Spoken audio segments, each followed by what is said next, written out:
hacer una pequeña introducción, repaso para meternos de lleno en el tema de la salvación. Pero antes, yo voy a hacer una pregunta. ¿Quién de acá, en algún momento de su vida, dispuso a hacer una reparación en su casa?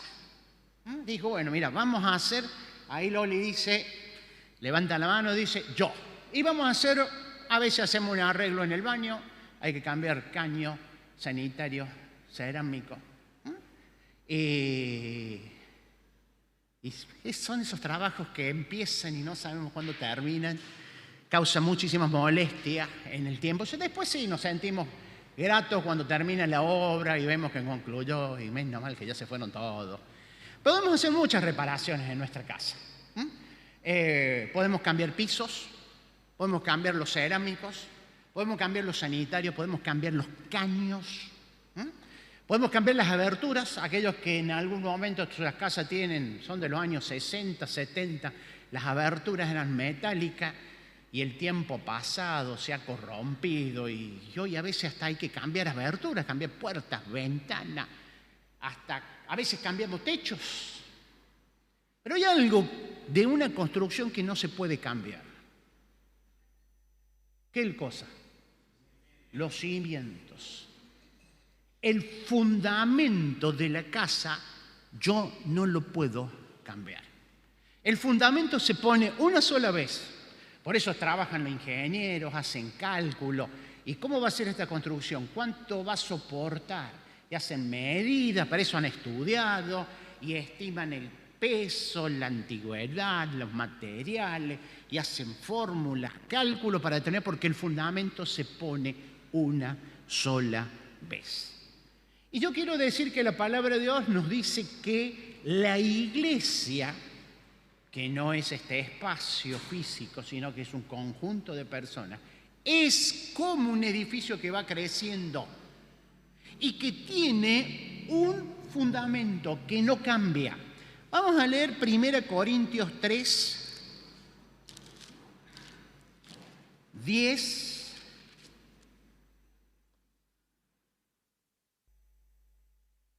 Primera Corintios 3, 10, 11 y 12.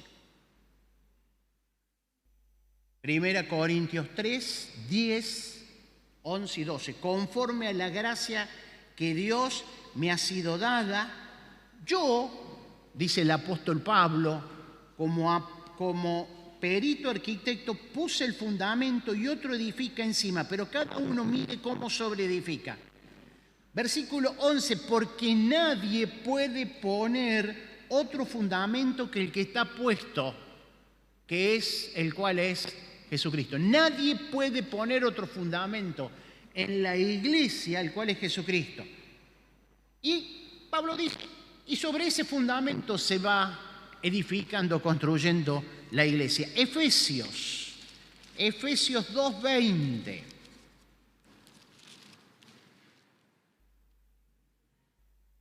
Vamos a leer desde el 19. Así que ya no somos extranjeros ni advenedizos, sino conciudadanos de los santos y miembros de la familia de Dios, miembros de la iglesia, edificados sobre el fundamento de los apóstoles y profetas, siendo la principal piedra, siendo el principal fundamento, Jesucristo mismo. Yo quiero decirte entonces que la iglesia, que no es la iglesia de 24, que no es la iglesia de un determinado grupo religioso, denominación, ni de un pastor, ni de tal sector, es de Jesucristo. Esto lo vimos el año pasado y el otro año tiene un fundamento que es Jesucristo y la enseñanza de los apóstoles, como dice acá. Y ese no cambia nunca. Tu casa no va a cambiar nunca los cimientos. Podés cambiar las puertas, podés cambiar el maquillaje, vamos a decir así, la pintura, podés cambiar hasta el techo, los pisos, puede quedar distinto, pero el fundamento es uno solo. En Hechos capítulo 2, versículo 42, después del mensaje de Pedro en el día de Pentecostés, donde la iglesia, los primeros discípulos que estaban allí, que eran o 120 o 500 los que estaban allí se sorprendieron porque de repente, de un día para otro, se agregaron miles de personas.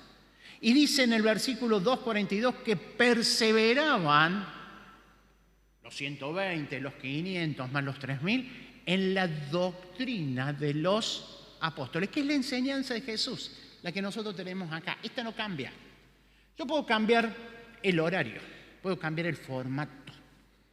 Puedo hacer un mensaje positivo, participativo, lo podemos hacer en grupo, lo podemos hacer a la mañana, a la tarde, en un estadio, en una casa de familia, al aire libre.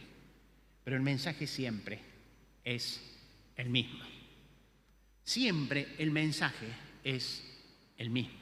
Y lo que nosotros queremos hacer en este tiempo, en este espacio, es reafirmar, lo dijo Juan Marco en la clase, es recordar, que a veces nos olvidamos, es reafirmar, es volver a ver cómo es el fundamento de nuestra doctrina. Podemos cambiar muchas cosas, podemos cambiar, pero el fundamento, que es la enseñanza de Jesús, la enseñanza del apóstol Pablo, que él tenía autoridad porque él era perito constructor, estaba junto, pero dentro de los apóstoles y profetas, formando juntos sobre el fundamento que es Cristo, la doctrina de la iglesia. Aquellos que posiblemente escuchen, sigan al hermano Samuel Pérez Millo en distintos mensajes, habrán escuchado que él habla en su mensaje en forma clara, precisa, y habla de las doctrinas fundamentales, del fundamento sobre el cual se edifica la iglesia, de la cual no se puede cambiar. Doctrina de Dios Padre, doctrina del Hijo, doctrina del Espíritu Santo, doctrina de la iglesia, que es lo que vimos el año pasado y el otro, doctrina de la salvación, doctrina del hombre, nos dice que es el hombre, doctrina del pecado, doctrina de los ángeles, demonios y Satanás, vamos a decir de una característica especial, y doctrina de profecía de los acontecimientos que fueron anunciados en la palabra de Dios. Algunos ya se han cumplido y otros se van a cumplir acontecimientos futuros. Todo esto forma parte de la doctrina fundamental que ha sido dada una vez para cada uno de nosotros y que es el fundamento sólido de la iglesia. El tema que vamos a ver a lo largo de estos domingos es la salvación. Algo introdujo Juan Marco el domingo pasado y el anterior. Quedó en el pizarrón los términos que aparecen en el Antiguo Testamento, ahí está, no lo borramos, y el término que aparece en el Nuevo Testamento, que es soterios, viene de la palabra soros, que era curar, recuperar. Ya vamos a profundizar un poquito más sobre ello. Yo voy a leer una serie de versículos que nos van a llevar a ver la importancia que en el Nuevo Testamento aparece la palabra salvación, la palabra en verbo salvar, me salvó, salvados, en toda esa forma aparece casi, yo diría cerca de 100 veces en el Nuevo Testamento, siempre de la misma raíz de la palabra. Lucas 19:10, lo leo yo para que salga bien en la grabación.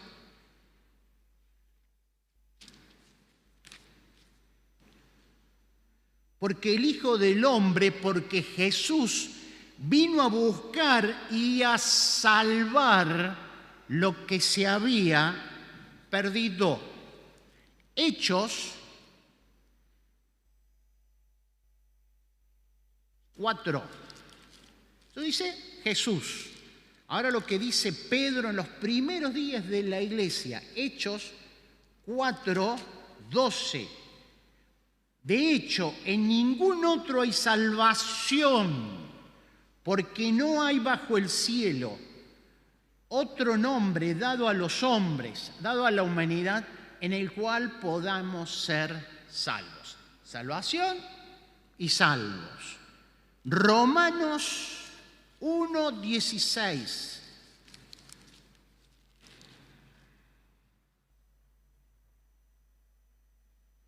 porque no me avergüenzo, dice el apóstol Pablo, del Evangelio, porque es poder de Dios para salvación de todo aquel que cree.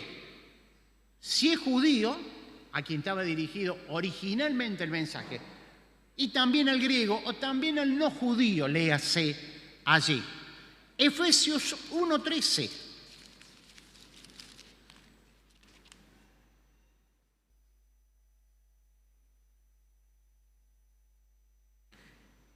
En él también ustedes, está utilizando una segunda persona del plural, vamos a poner la primera persona.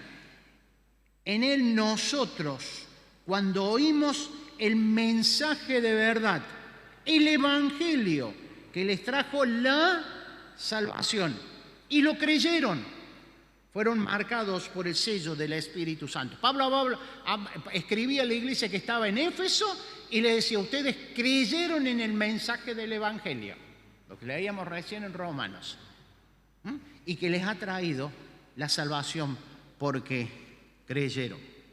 Tito 2:11.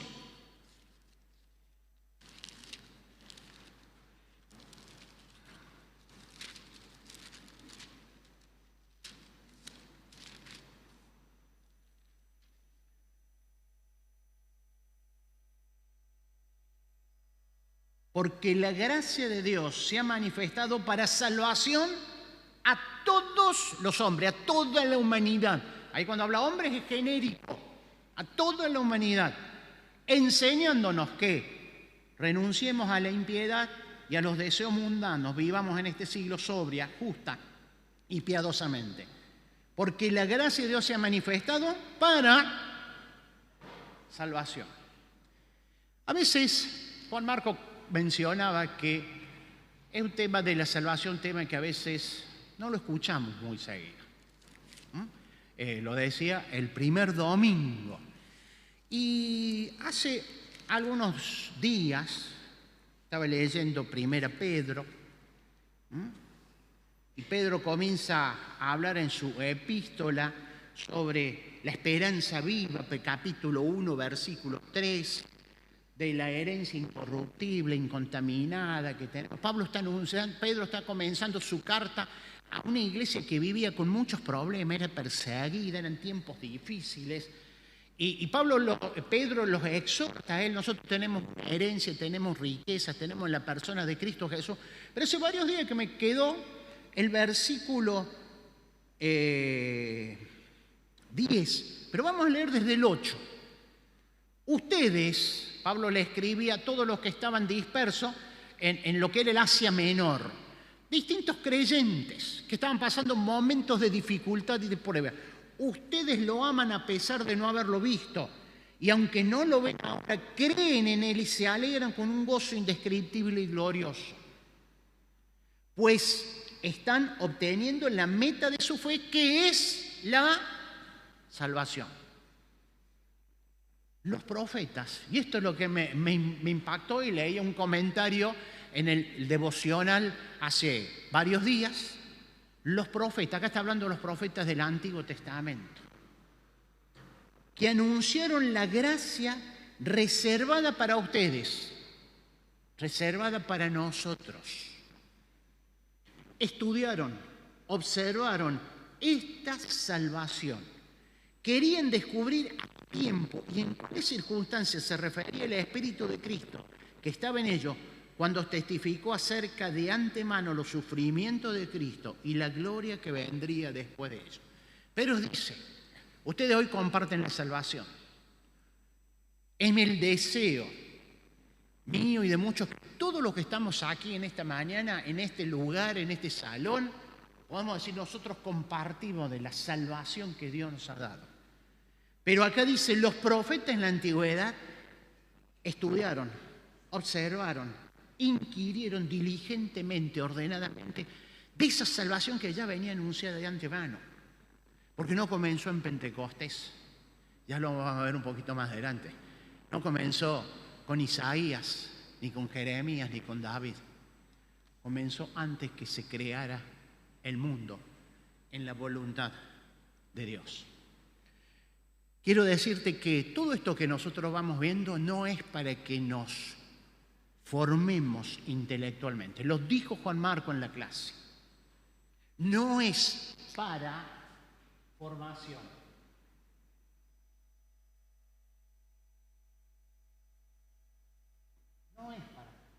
No es para información. No es información. No es información. Información yo la puedo tener hoy de internet. En un aparatito tengo toda la información que quiero. Sino es para formación.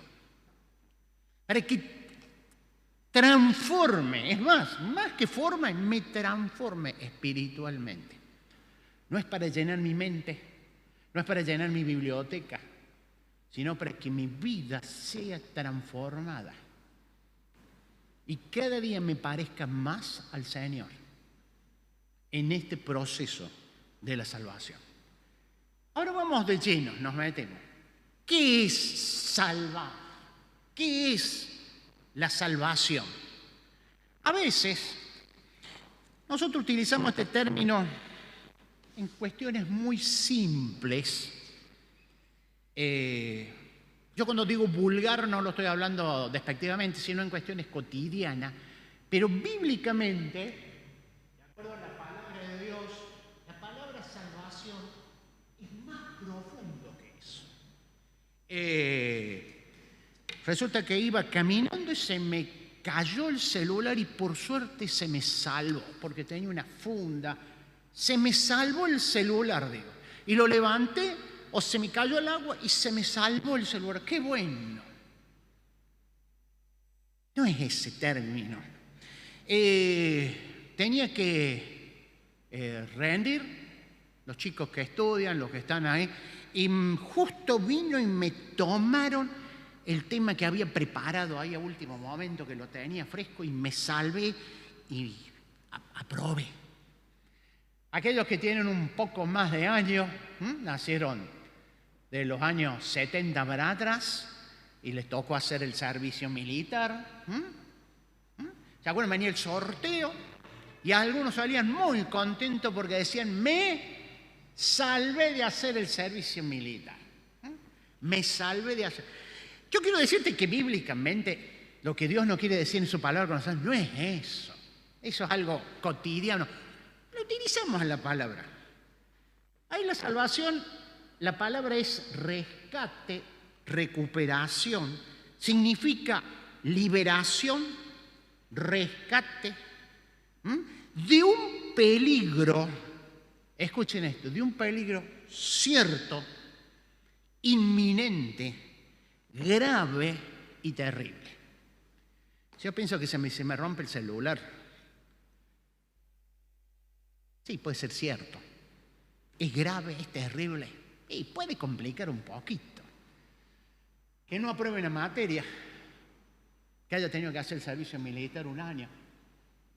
No era grave, no era terrible. Pero quiero decirte que salvación es recuperación, rescate, liberación de algo cierto. No es algo que puede acontecer o no, cierto.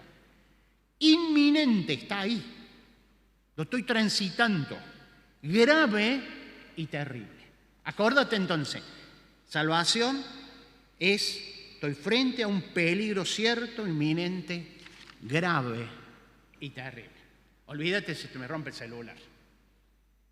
Yo voy a dar tres ilustraciones que nos va a describir un poquito esto de que una persona necesita, de acuerdo al concepto de la palabra de Dios, ser salvo.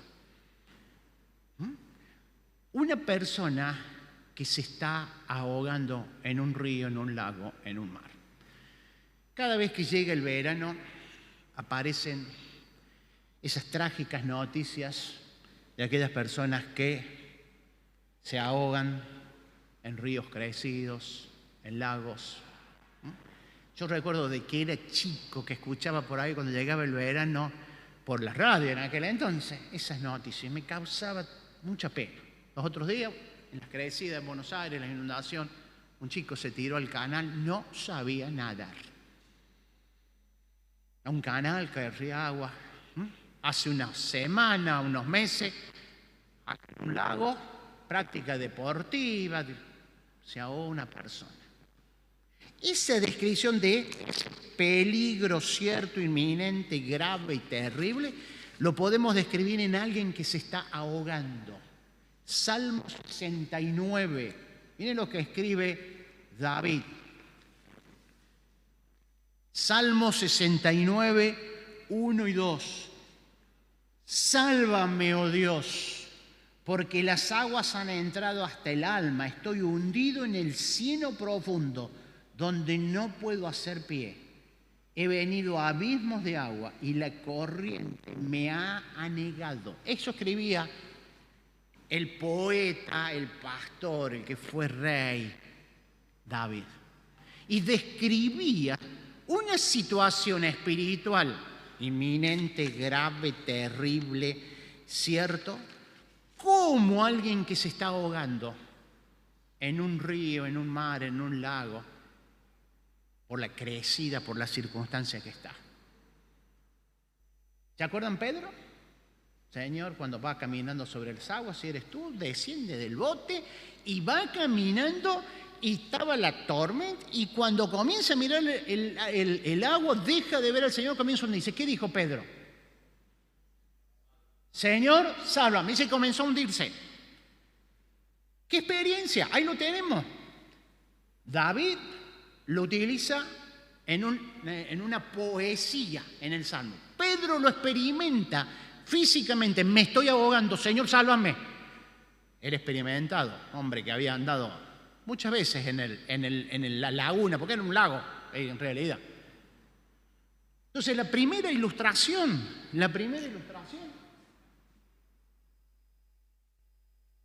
alguien que se está ahogando. Segunda ilustración, es una foto, es una imagen. Alguien que está enfermo, grave, terminal. Alguien que está enfermo, grave, agonizando. Es una descripción de eso. Isaías 1:6. El profeta va a ilustrar y le va a decir, desde la planta del pie hasta la cabeza, no hay en la persona cosa sana, sino herida, hinchazón y podrida llaga, que no están curadas, ni vendadas, ni suavizadas con aceite. Ahí cuando habla de suavizadas con aceite es un remedio. Y la segunda imagen es alguien que está enfermo grave y que necesita ser sanado. Alguien que está pasando en una enfermedad terrible. Encontramos muchas historias en el Nuevo Testamento, en el Antiguo Testamento. Naamán el sirio, la mujer de flujo de sangre, los ciegos, el paralítico que bajó del techo, el paralítico en el estanque de Betseda, 38 años. Muchas historias de personas que estaban en una situación, tal vez podemos decir si no era extremo, no estaba en una enfermedad terminal porque el ciego hacía mucho tiempo, pero tampoco lo buscaron ellos, pero estoy describiendo la situación, una persona enferma que está grave, no es una gripe, grave. Y el tercero es un condenado a muerte. Tal vez nosotros no lo veamos en nuestro país porque no hay pena de muerte judicialmente, pero sí la televisión, las películas, Hollywood y Netflix nos trae las series de los Estados Unidos de aquellas personas que son condenadas a muerte. Y comienza un proceso judicial hasta que se ejecuta la pena y se llama el corredor de la muerte, donde pasan años esperando que se cumpla la sentencia. Hay un cordobés que yo no sé, ya se lo dejo de hablar, de mencionar, de apellido Saldaño, ya debe hacer, no sé, que pasó eso más de cerca de 30 años, no sé en qué situación está, y espera, y los abogados, y el condenado busca abogados, busca recursos, y van tratando de cerrarse todos los caminos. Sergio.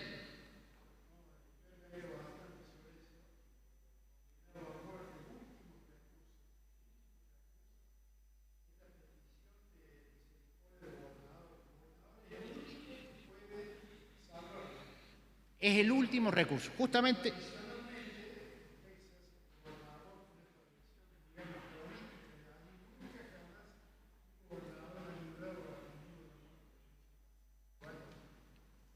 Sergio menciona en Estados Unidos, en el estado de Texas, habrás visto alguna serie, película, está ahí en el proceso, ya sea en la forma que vaya a condenar, y hay un teléfono que esperan hasta el último minuto la llamada del gobernador, que es el único que puede decirle al condenado: te perdonamos la condena de muerte, pero vas a estar en la cárcel, vas a estar por todo. Y es una ilustración. Esta nosotros la vemos por la televisión, porque acá en nuestro país no se da eso. Pero esto nos está ilustrando la situación espiritual, de acuerdo a lo que nos muestra la palabra de Dios, tuya, mía, de mi vecino, de mi familiar, de mi padre, de mi mamá.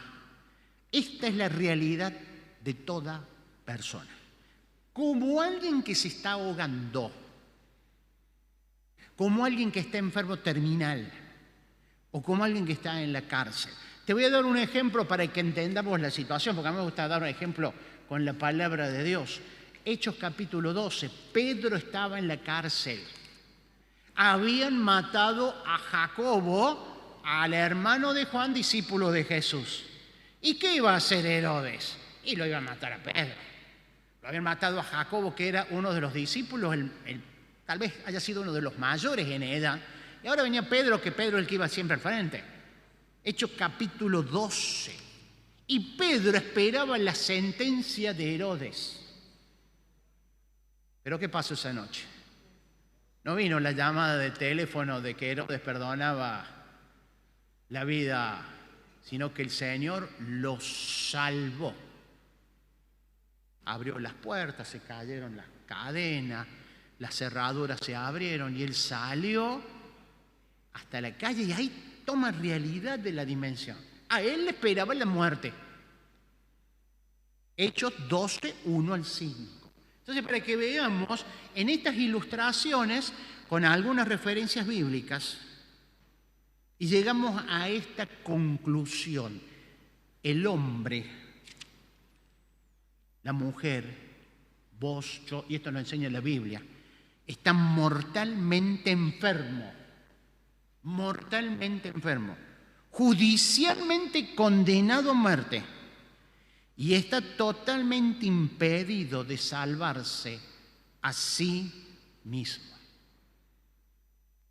Por eso que la palabra de Dios, desde los comienzos de la historia, Dios fue preparando ese camino de salvación, porque vos, yo, estamos mortalmente enfermos, judicialmente condenado a muerte y totalmente impedido de salvarse por sí mismo, como el que se está ahogando, está desesperado.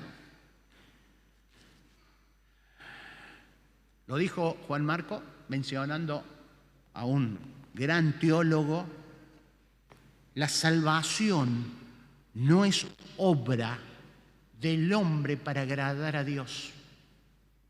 La salvación no es del hombre, sino que es una obra de Dios a favor del hombre, a favor tuyo, a favor mío, solo por gracia, sin tener ningún mérito. Es la llamada que te ofrece el perdón por alguien que está siendo condenado. Esa es la descripción. Entonces acuérdate, el enfermo, el que se está ahogando y el que está condenado. Toda la parte, Romanos capítulo 1 hasta el capítulo 4, nos habla justamente de esta situación, de esta descripción. Invito, hermanos, si tenés tiempo, entra al canal de YouTube de la iglesia y mira los mensajes del año pasado de Romanos, porque es la exposición que Pablo hace sobre el hombre frente a esta situación. Desde el capítulo 1 comienza diciendo que la salvación, lo leímos 1:15, no me avergüenzo del evangelio, que es poder de Dios para salvación, y comienza a describir todo esto desde el 1:16, 17, capítulo 2, capítulo 3, capítulo 4. Yo te quiero decir esto, que Satanás ha tratado de cambiar el mensaje de la salvación diciendo: yo puedo. Yo puedo salvarme. Yo puedo hacer esto. Yo puedo ser esto. Yo puedo ser buena persona, buen vecino, buen padre, buen esposo, buen trabajador, buen ciudadano. Yo puedo ir a la iglesia, voy todos los domingos. Yo puedo estar con los mayores, con los jóvenes, en la célula, en el estudio bíblico. Yo puedo. No podés. Acordate del ahogado. Si está ahogando, no puede. Es una descripción, no puede. Todo esto es falso. Todo esto es falso. No salva. No salva. Estas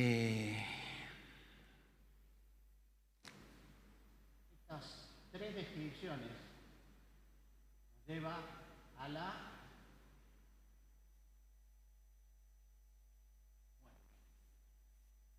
domingo pasado, no me acuerdo si fue el domingo, el primero o el segundo, hicieron Juan Marco hizo una pregunta y dijo: ¿de qué nos salva el Señor? El destino, recordate, yo te digo, significa liberación, rescate, recuperación de un peligro cierto, inminente, grave y terrible. Y lo terrible es lo que la Biblia llama, y lo que nosotros conocemos como la muerte. ¿Qué concepto, desde el punto de vista bíblico, qué quiere decir muerte? Separación.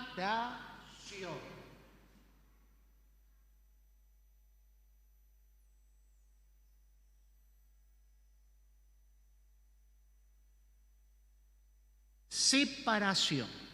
Eso es lo que quiere decir muerte. Muerte no es cementerio solamente, no es un velorio. Tal vez aquellos que trabajan y están relacionados con la profesión de la salud, médicos como Loli, pueden experimentar un poquito más. Y la Biblia nos dice que utiliza como si fueran tres alcances de la muerte. La muerte física, el deterioro, el que nosotros vemos en el cementerio, en el velorio, cuando se acaba la vida. La muerte espiritual, que es y la muerte eterna. Entonces yo te pongo acá muerte física, muerte espiritual, muerte eterna. Muerte física, separación del alma con el cuerpo. Por eso a las pocas horas el cuerpo comienza a descomponerse porque ha perdido la vida. No soy médico, no entiendo, pero es algo lógico. Por eso decimos muerte física. Se separa. Muerte espiritual, separación por cuanto todos, todos hemos pecado, estamos destituidos, separados de Dios. Y la muerte eterna es la separación por toda la eternidad, que es lo que mencionaba el domingo pasado, nos salvó de la condenación futura. Nos lleva a la separación. La salvación restaura la muerte para darnos ¿qué? Vida.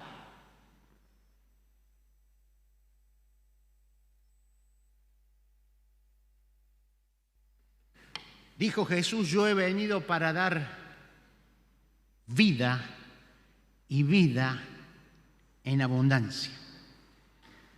Juan, Evangelio de San Juan, y vamos concluyendo la hora, capítulo 3.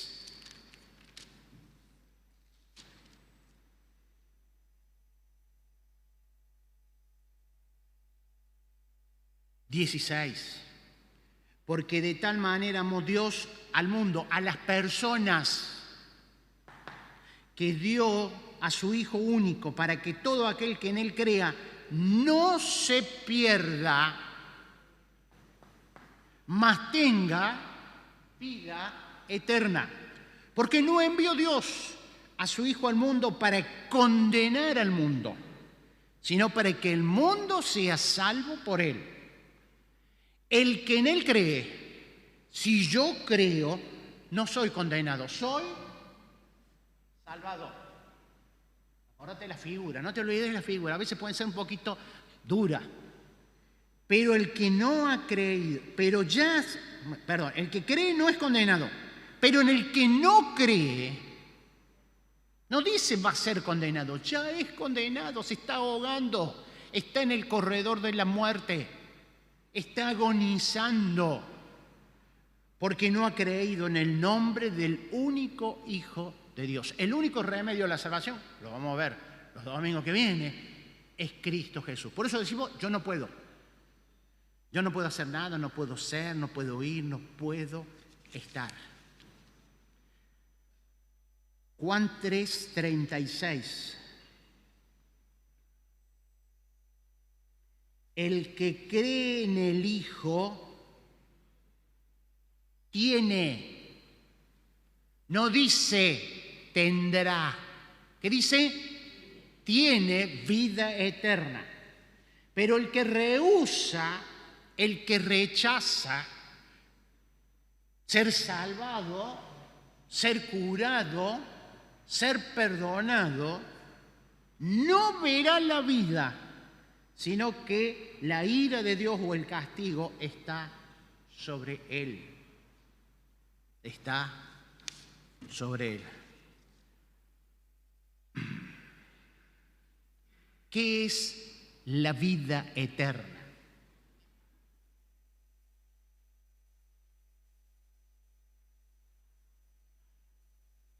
Muerte eterna. En Cristo tenemos vida eterna.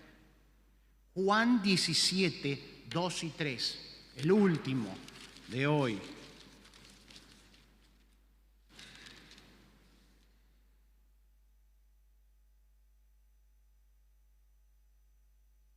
Y como le has dado estas cosas, habló Jesús, vamos a hablar desde el 1, levantando los ojos al cielo y dijo, Padre, la hora ha llegado, glorifica a tu Hijo para que también tu Hijo te glorifique a ti, como le has dado potestad sobre toda carne, sobre toda creación, sobre hombre, mujer, todo lo creado, para que dé vida eterna a todos los que me diste. Y esta es la vida eterna. ¿Qué es la vida eterna? Ahí está la definición. Esta es la vida eterna. Que te conozcan a ti, el único Dios verdadero y a Jesucristo a quien tú has enviado. A veces nosotros decimos vida eterna es estar en el cielo, es disfrutar, es conocer a Dios. Esa es la vida eterna. Esta es la vida eterna. Que te conozcan a ti, el único Dios verdadero, y a Jesucristo, a quien tú has enviado. Lo que leíamos en Juan 3, 16, 17, 18 y 36. Conocerlo. Juan Marco mencionaba, Génesis 3, cuando el hombre, la mujer, Adán y Eva deciden por sus propios medios desobedecer a Dios, pecar, entró la muerte, lo dice Romanos capítulo 5, muerte física, espiritual y eterna, se separaron de Dios. Y vino el castigo de Dios. Y no conocieron a Dios, lo dice Romanos. Por eso, el hombre natural, el hombre de la calle, vos, yo, si no hay acción de Dios, no conocemos a Dios. Y necesitamos de la salvación. La salvación es vida eterna, es conocer a Cristo Jesús. Queda un puntito, lo cerramos el domingo que viene con la continuación del tema, pero yo quisiera que pensemos, aquellos que hemos aceptado a Jesús, que tenemos vida eterna. No es que voy a estar vida eterna en el cielo, tenemos, porque conocemos a Dios y a Jesucristo hoy ya. No lo vemos como lo escribía Pedro a los hermanos que estaban expatriados, pero lo experimentado en nuestra vida. Demos gracias a Dios por esta salvación tan grande. Demos gracias a Dios. Vivamos en esa salvación que Dios nos ha disfrutado. Dejemos de lado la tristeza, la pena, la enfermedad. No estoy hablando de la enfermedad física, estoy hablando de la espiritual. Y vamos a ver que la salvación es un proceso. Lo vemos el domingo que viene. Y por sobre todas las cosas, hagamos todo lo que esté a nuestro alcance para divulgar, mencionar, extender el mensaje de salvación a todo aquel que cree. No lo voy a salvar yo. No lo va a salvar la iglesia. No lo va a salvar el grupo de jóvenes, ni el grupo de mayores, ni la escuela dominical. Lo va a salvar Dios. Pero nosotros podemos ser instrumentos en sus manos. Pedro se levantó en Pentecostés. La gente estaba desesperada. ¿Qué tenemos que hacer ahora? Arrepiéntanse, perdonen sus pecados en el nombre de Jesús. Podemos proclamarlo, podemos enseñarlo, podemos decirlo desde acá adelante, en la clase, en la hora feliz, en el grupo de de jóvenes, de hermanas, en la actividad femenina, en la actividad de mayores, en la calle, de todas formas, en tu vida. Vivamos, disfrutemos y compartamos esta salvación grande que el Señor nos ha dado en la persona de Cristo Jesús. Oremos. Padre nuestro que estás en los cielos, alabamos, exaltamos y bendecimos tu nombre y el nombre que es sobre todo nombre, que es Cristo Jesús, nuestro Señor y Salvador. Porque cuando nosotros éramos pecadores, Cristo vino a morir por cada uno de nosotros. Muchos de los que estamos aquí, ojalá que todos un día hemos aceptado a Jesús como Señor y Salvador de nuestra vida. Y te damos gracias porque disfrutamos de la salvación y de la vida eterna, que es conocer a Dios Padre y a Jesucristo nuestro Señor. Acompáñanos, Señor. Queremos vivir una vida permanentemente, lunes a lunes, domingo a domingo, de acuerdo a tu santa voluntad. Acompáñanos, despídenos con tu paz, con tu bendición. A mayores y a niños, acompáñanos en esta semana. En el nombre de Jesús. Amén.